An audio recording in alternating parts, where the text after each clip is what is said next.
അമ്മ എന്തെടുക്കുക? മമ്മി കറി കൂട്ടുക, ചക്കക്കുരും മാങ്ങയും കൂടെ കറി കൂട്ടുക. മമ്മി ഇത് വെച്ച് വെച്ച് ഇങ്ങനെയുള്ള കറികൾ, വാഴയ്ക്ക തോരന്, പിന്നെ അവിയൽ, ഇങ്ങനെയുള്ള കറികളൊക്കെ വെച്ച് ഞാൻ മാറിയിരുന്ന് ഇച്ചിരി പോയി കഴിഞ്ഞു. എല്ലാവർക്കും കൊടുക്കുള്ളൂ. കണ്ട മമ്മി കഴിച്ചു കഴിഞ്ഞിട്ട് മാത്രമേ മമ്മി എല്ലാവർക്കും കൊടുക്കുകയുള്ളൂ കേട്ടോ. എല്ലാ കറികളും അല്ല, ഇങ്ങനെയുള്ള കറി, ഇങ്ങനെയുള്ള നാടൻ വിഭവങ്ങൾ മമ്മി ഇങ്ങനെ ഉണ്ടാക്കി നോക്കി അമ്മ കഴിച്ചു നോക്കിയിട്ട് ബാക്കിയുള്ളവർക്ക് കൊടുക്കത്തുള്ളൂ. അമ്മി കഴിച്ചു എന്നാ കഴിച്ചിട്ട് പറ എങ്ങനെയുണ്ട്? നല്ല കറിയല്ലേ? എല്ലാവർക്കും എൻ്റെ പുതിയൊരു വീഡിയോയിലേക്ക് സ്വാഗതം. ഇപ്പോൾ ചക്കയുടെയും മാങ്ങയുടെയൊക്കെ സീസണാണ് അല്ലേ? ഇഷ്ടംപോലെ നമുക്ക് ചക്കയും മാങ്ങയും കിട്ടും. ഇന്ന് നല്ല ടേസ്റ്റോട് കൂടി ചക്കക്കുരുവും മാങ്ങയും വെച്ച് നല്ല സൂപ്പറായിട്ട് നമുക്ക് കറി ഉണ്ടാക്കിയെടുക്കാം. ഇതുണ്ടാക്കിയെടുക്കുന്ന ഞങ്ങളുടെ മമ്മിയാണ്. ഇതെങ്ങനെ ഉണ്ടാക്കുന്നത് നോക്കിയാലോ? ചക്കക്കുരു മാങ്ങ കറിക്ക് വേണ്ടി 750 ഗ്രാമോളം ചക്കക്കുരു ഇവിടെ ഞാൻ എടുത്തിട്ടുണ്ട്. ഇതിനെ ഈ രീതിയിൽ കട്ട് ചെയ്ത് ഇതിനെ കഴുകി വൃത്തിയാക്കി കുക്കറിലോട്ട് ഇട്ട് വെച്ചതാണ്. എപ്പോഴും ഈ കറി വെക്കുമ്പോൾ ചക്കക്കുരു ഇച്ചിരി അധികത്തിലെടുക്കണം. അതുപോലെ മാങ്ങ ഇവിടെ കട്ട് ചെയ്ത് എടുത്തുകൊണ്ട് വന്നിട്ടുണ്ട്. ചെറിയ പീസുകളായിട്ട് തന്നെയാണ് മാങ്ങയോട് കട്ട് ചെയ്തിരിക്കുന്നത്. ഇതുപോലത്തെ ഒരു വലിയ മാങ്ങയും ഒരു ചെറിയ മാങ്ങയാണ് ഇവിടെ എടുത്തിരിക്കുന്നത്. ഓരോ മാങ്ങയുടെയും പുളി അനുസരിച്ച് എടുക്കുക. പുളി കൂടുതലുണ്ടെങ്കിൽ ഒരു മാങ്ങ മാത്രം എടുത്താൽ മതി. പൊളിച്ച് കഴുകി വൃത്തിയാക്കി ചക്കക്കുരുവിനകത്ത് ഒരു 2 ഗ്ലാസ് വെള്ളവും ഉപ്പും കുറച്ച് മഞ്ഞപ്പൊടിയും കൂടി ഇട്ട് അടപ്പിൽ വെച്ച് വേവിക്കുക. നല്ലതായിട്ട് വെന്ത് കിട്ടണം അല്ലേ? നല്ലതായിട്ട് വെന്ത് കിട്ടണം. കുക്കറിനകത്താകുമ്പോൾ അത് പെട്ടെന്ന് അങ്ങ് വേവും. ഉടഞ്ഞു കിട്ടണോ ചക്കക്കുരു അല്ലേ? പൊടി ഇല്ലാത്ത ചക്കക്കുരു ആയതുകൊണ്ട് കുക്കറിനകത്ത്, പൊടി ഉള്ള ചക്കക്കുരു ആണെന്നുണ്ടെങ്കിൽ വല്ല പാത്രത്തിനകത്തും വെച്ച് തീ കത്തിച്ച് വേവിച്ചാൽ മതി, പെട്ടെന്ന് അങ്ങ് വേവും. ഇത് ഇച്ചിരി പൊടി കുറവുള്ള ചക്കക്കുരു ആയിട്ട് കുക്കറിനകത്ത് വെച്ച് വേവിച്ച് ഉടച്ചെടുത്ത് തേങ്ങയും പച്ചമുളകും വെളുത്തുള്ളിയും ജീരകവും കൂടെ അരച്ച് ഇതിനകത്ത് ചേർത്ത് കടുക് വറുത്ത് എടുക്കാം. ചോറുണ്ണാൻ നല്ല സൂപ്പർ കറിയാണ്. നമുക്കിത് ചേർക്കാനുള്ളതങ്ങ് ചേർക്കാം. ഇതിനകത്ത് വെള്ളം ചക്കക്കുരു നികന്ന് നിൽക്കുന്നത് പോലെ, കുക്കറിനകത്തായതുകൊണ്ട് നികന്ന് നിൽക്കുന്നത് പോലെ വെള്ളം ചേർക്കണം. ഒരു 2 ഗ്ലാസ് വെള്ളം മതിയാവും.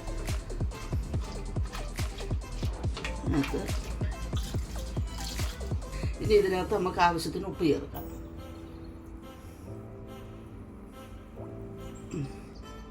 ഇനി ഇതിൻ്റെ അകത്ത് മഞ്ഞൾപ്പൊടി അല്ലേ? 1/4 സ്പൂണ് മഞ്ഞൾപ്പൊടി. മതി.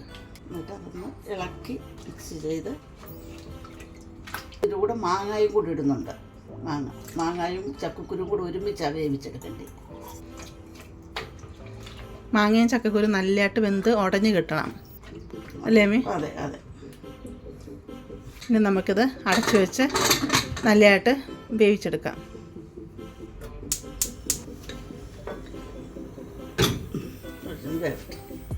നമുക്ക് ചക്കക്കുരു വേകുന്ന സമയം കൊണ്ട് നമുക്ക് അരപ്പ് റെഡിയാക്കി എടുക്കാം. അതിന് ഇവിടെ ഞാൻ തേങ്ങ എടുത്തിട്ടുണ്ട്. ഈ തേങ്ങ എന്ന് പറഞ്ഞു കഴിഞ്ഞാൽ ഒരു അരമുറി തേങ്ങ അല്ലേ അമ്മി? അതെ, അരമുറി തേങ്ങ. അത് മിക്സിയുടെ ജാറിലോട്ട് ഇട്ട് കൊടുക്കാം. 5 അല്ലി വെളുത്തുള്ളിയുണ്ട്, അതും കൂടെ മിക്സിയുടെ ജാറിലോട്ട് ഇടാം. ജീരകം ഒരു 1/4 ടീസ്പൂൺ ജീരകം കൂടെ, നല്ല ജീരകം ഉണ്ടല്ലോ, അതുകൂടെ ഇതിലോട്ട് ഇട്ട് കൊടുക്കാം അല്ലേ? പച്ചമുളക് 4 പച്ചമുളക് ഞാൻ ഇവിടെ എടുത്തിട്ടുണ്ട്. എരിവിനനുസരിച്ചുള്ള പച്ചമുളക് എടുക്കുക. എരിവ് കുറവാണെങ്കിൽ 6-7 പച്ചമുളക് എടുക്കാവുന്നതാണ്. വേറെ എരിവായിട്ട് ഇതിലൊന്നും ചേർക്കുന്നുണ്ടോ മീ? ഇല്ല, വേറെ ഒന്നും ചേർക്കുന്നില്ല. അപ്പോൾ പച്ചമുളകിൻ്റെ മാത്രം എരിവാണ്. അപ്പോൾ എരിവ് നോക്കിയിട്ട് എടുക്കുക. ഇതെല്ലാം കൂടെ കുറച്ച് വെള്ളം കൂടെ ഒഴിച്ച് നല്ലതായിട്ട് അരച്ചും കൊണ്ട് വരണം. നല്ല പേസ്റ്റ് പോലെ അരയണം അല്ലേ? പേസ്റ്റ് പോലെ അരയണ്ട, അരയുന്നത് പോലെ അങ്ങനെ അരഞ്ഞാൽ മതി. അവിയലിന് അരയുന്നത് പോലെ ഇതിനെ നമുക്ക് അരച്ചെടുത്തോണ്ട് വരാം. അധികം വെള്ളം വേണോ? വേണ്ട, കുറച്ച് വെള്ളം മതി. അങ്ങനെ ഇതിനെ അരച്ചെടുത്തോണ്ട് വരാമേ. തേങ്ങ ഇവിടെ അരച്ചെടുത്തിട്ടുണ്ട്. ഒത്തിരി പേസ്റ്റ് പോലെയല്ല, ഇങ്ങനെ തരിതരിയായിട്ടാണ് അരച്ചെടുത്തിരിക്കുന്നത്. ഈ രീതി വേണം ഇതിനെ അരച്ചെടുക്കാനായിട്ട്.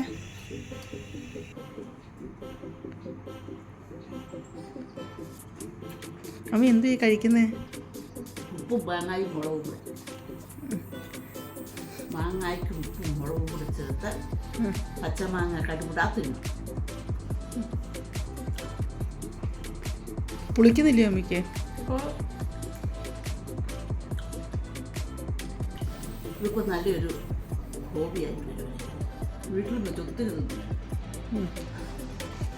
ചക്കക്കുരു മാങ്ങ കറി വെക്കാൻ നേരത്ത് കണ്ടിച്ചെടുത്ത മാങ്ങ കേട്ടോ. മമ്മി അതിൽ നിന്ന് കുറച്ചങ്ങ് അടിച്ചു മാറ്റി. എനിക്ക് ഉപ്പും മുളകും ഇട്ട് കഴിക്കണമെന്ന് പറഞ്ഞ് അങ്ങനെ അടിച്ചു മാറ്റിയിരുന്ന് മമ്മി കാര്യമായിട്ട് കഴിക്കുക. എനിക്കിത് കഴിക്കാൻ പറ്റില്ല കേട്ടോ. എനിക്കിത് കാണുമ്പോഴേ വായിക്കൂടെ വെള്ളം വരുന്നു പുളി കാരണം. നല്ല പുളിയുള്ള മാങ്ങയാണ്. പക്ഷെ മമ്മി എന്ത് സൂപ്പറായിട്ടാണ് കഴിക്കുന്നതെന്ന് നോക്കിയേ. കണ്ടില്ലയോ? എത്ര പേർക്കുണ്ട് ഇങ്ങനെ മാങ്ങ കഴിക്കാൻ ആഗ്രഹമുള്ളവർ? കുക്കർ എന്തോ ഉടയാനുണ്ടോ ഒന്ന്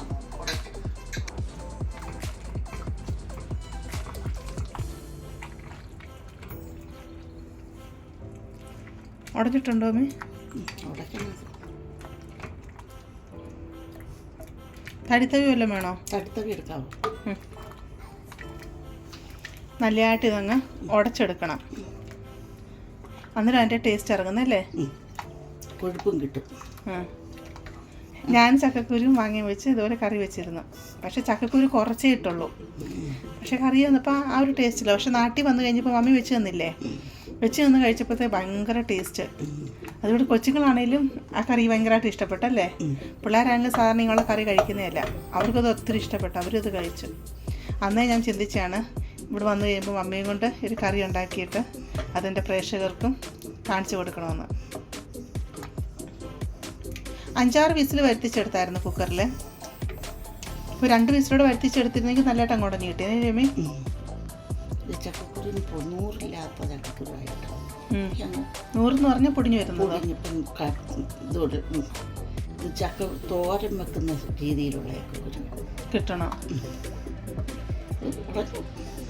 അത് നല്ലതായിട്ട് ഉടഞ്ഞ് നല്ല കുറുകി വന്നിട്ടുണ്ട്. നല്ലതായിട്ട് നല്ല കുറുകി വന്നിട്ടുണ്ട്. ഇടയ്ക്ക് ഒന്ന് കടിക്കുന്നത് നല്ലത്. നല്ല കണ്ടിപ്പോൾ നല്ലതായിട്ടിത് കുറുകി വന്നിട്ടുമുണ്ട്.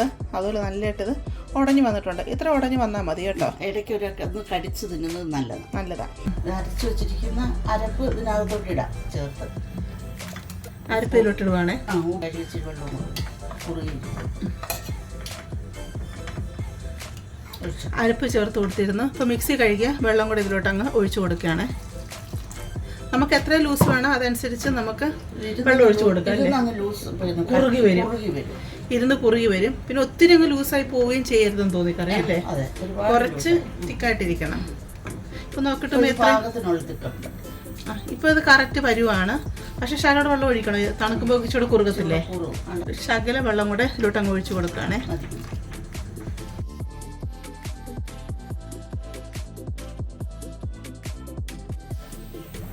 ഉപ്പ് കുറവാണ്, ശകലം ഇട്ട് കൊടുക്കുകയാണ്. കാരണം ഇത് പുളിയുള്ള നല്ല മാങ്ങയായിരുന്നു കേട്ടോ. ഇപ്പോൾ പുളി ഉള്ളതും കൊണ്ട് ഇപ്പോൾ ഇച്ചിരി ഉപ്പ് അധികം ചേരും. ഇനി കറി തിളയ്ക്കണം. നന്നായിട്ട് തിളച്ച് കടുവറക്കണം. നല്ലതായിട്ട് ഇതൊന്ന് തിളച്ച് വരട്ടെ കേട്ടോ. തിളച്ച് വന്നു കഴിയുമ്പോൾ നമുക്കിത് സ്റ്റവിൽ നിന്ന് മാറ്റിയിട്ട് പിന്നെ നമുക്ക് കടുവ് പൊട്ടിച്ച് ഇതിലോട്ട് ഒഴിക്കാം. കറി നല്ലതായിട്ട് തിളച്ച് വന്നിട്ടുണ്ട്. നമുക്കിത് സ്റ്റവിൽ നിന്ന് അങ്ങ് മാറ്റാം. കടുവ് വറക്കാനായിട്ട് ഞാനൊരു പാത്രം അടുപ്പത്ത് വെച്ച് കൊടുത്തിട്ടുണ്ട്. പാത്രം ചൂടായി വരുമ്പോഴത്തേക്ക് വെളിച്ചെണ്ണ ഒഴിച്ചു കൊടുക്കാം. ഇത് വെളിച്ചെണ്ണയിൽ തന്നെ കടുവ് വറക്കണേ അല്ലേ? വെളിച്ചെണ്ണ അന്നേരമാണ് നമ്മുടെ നാടൻ രുചിയുടെയൊക്കെ ടേസ്റ്റ് വരണമെങ്കിൽ വെളിച്ചെണ്ണ തന്നെ കടുക് പൊട്ടിച്ചിടണം അല്ലേ മീ? മതി വെളിച്ചെണ്ണ. വെളിച്ചെണ്ണ ചൂടായി വരുമ്പോഴത്തേക്ക് അതിലോട്ട് കുറച്ച് കടുക് ഇട്ട് കൊടുക്കാം.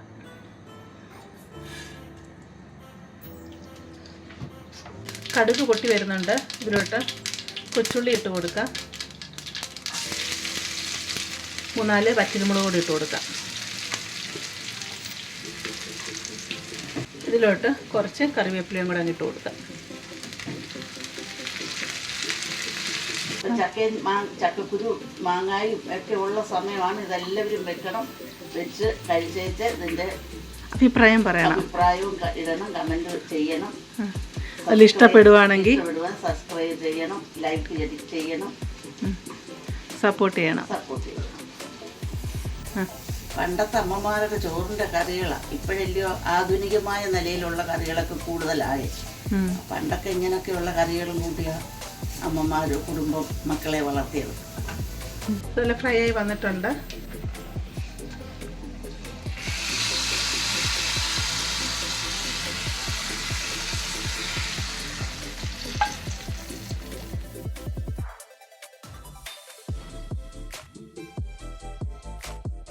ഇത് ഞാൻ ചോറിനകത്ത് ഒഴിച്ച് കഴിച്ച് എല്ലാവരും നോക്കണം. നല്ല സൂപ്പർ കറിയായി. അമ്മ പറഞ്ഞ പോലെ തന്നെ നിങ്ങളിതെല്ലാവരും തയ്യാറാക്കി നോക്കണം. ഇപ്പോൾ ചക്കയുടെ മാങ്ങയുടെ ഒക്കെ സീസണാണ്. ഇപ്പോൾ നാട്ടിലുള്ളവർക്കൊക്കെ ഇത് കിട്ടാനായിട്ട് വളരെ എളുപ്പമാണ്. അപ്പോൾ നിങ്ങൾ ഈ രീതിയിലൊന്ന് തയ്യാറാക്കി നോക്കണം. മിക്ക ആൾക്കാർ ഈ രീതി തയ്യാറാക്കുന്നവരായിരിക്കാം. അങ്ങനെ ചെയ്യാത്തവരെ ഇങ്ങനെ തയ്യാറാക്കി നോക്കണം. അതുപോലെ നിങ്ങൾക്ക് ഇത് ഇഷ്ടപ്പെടുവാണെങ്കിൽ നിങ്ങൾ ലൈക്ക് ചെയ്യാനും ഷെയർ ചെയ്യാനും നിങ്ങളുടെ ഫാമിലിയോട്ടും ഫ്രണ്ട്സിലോട്ടൊക്കെ ഇതൊന്ന് ഷെയർ ചെയ്ത് കൊടുക്കണം കേട്ടോ. അങ്ങനെ സബ്സ്ക്രൈബ് ചെയ്ത് ഒന്ന് സപ്പോർട്ട് ചെയ്യാനും മറന്നു പോകല്ലേ. നമുക്കിനി ഒരു പുതിയ വീഡിയോ ആയിട്ട് അടുത്ത ദിവസം കാണാം.